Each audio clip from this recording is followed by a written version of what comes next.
Cette conférence va maintenant être enregistrée. Bonjour tout le monde, lundi 17 juin 2019, point bourse du jour. Bon, je vous fais un rapide point des marchés avant l'ouverture, car nous sommes en stage cette semaine, donc stage futur en ligne, lundi, mardi, mercredi. L'alternance hausse-baisse se poursuit sur les marchés. L'idée d'un point haut temporaire a été validée par les faits, c'est le scénario principal que l'on évoquait la semaine dernière, et notamment lorsqu'on a atteint la zone des 5425, 5445. Donc c'est une zone de grosse résistance. Depuis, donc on est revenu en arrière, on travaille davantage avec un biais baissier, mais on fait pas l'impasse sur des achats, notamment dans la zone des 5340, 5350, ce qui a bien fonctionné la semaine dernière. Voilà, moi vendredi par exemple, j'ai fait pas mal d'écarts entre 50 et 60 dans cette phase-là. L'après-midi, on a acheté jusqu'à 5341 en double appui ici. Donc journée de trading plutôt sympa. Pour ce matin, eh bien, la zone des 5380-85 constitue la première et la plus proche zone de résistance sous laquelle on peut vendre. La zone d'achat se situe autour de 45-50. Mais voilà, je le répète, on a davantage un biais baissier. Première alerte, on va dire proche sous le petit pivot 5300-5330. On pourrait prendre ce niveau-là comme un pivot moyen terme. Mais dans notre scénario principal, nous, on envisage une poursuite de l'hésitation. De toute façon, on le voit au niveau du comportement des actions, au niveau du volume, au niveau de la volatilité implicite qui reste assez stable.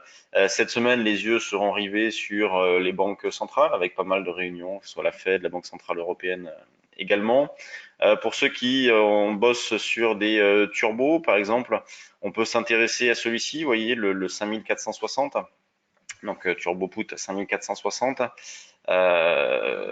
Donc dans l'idée de l'acheter dans la zone des 5380-90 pour essayer de jouer donc une zone d'aller-retour entre 80-90 zone haute et 40-50 zone basse.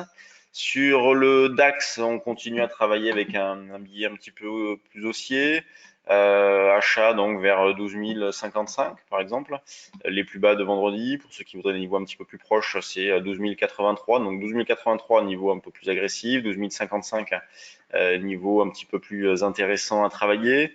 L'eurodoll lui est bien revenu en arrière, donc il a bien validé le sens prioritaire qui reste baissier. Alors c'est vrai qu'il y avait de quoi se poser des questions avec la reprise. On a atteint un point bas à 11,20, grosse reprise derrière.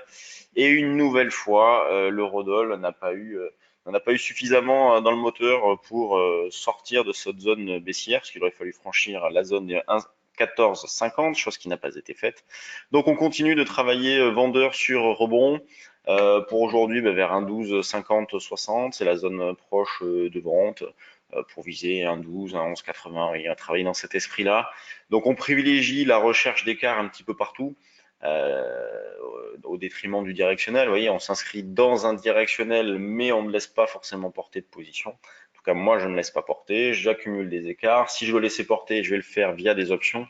Et c'est dans ce sens-là que la semaine dernière, nous avons proposé une stratégie option à nos abonnés trade du jour dynamique. Sinon, les marchés sont toujours aussi hésitants. Il y a de la spéculation, des gestions qui font pas grand-chose car il manque toujours de visibilité. Le contexte de fond reste le même. Allez, je vous laisse. Donc, stage futur aujourd'hui qui se terminera mercredi soir et on se retrouve nous demain pour un nouveau point bourse. Salut tout le monde.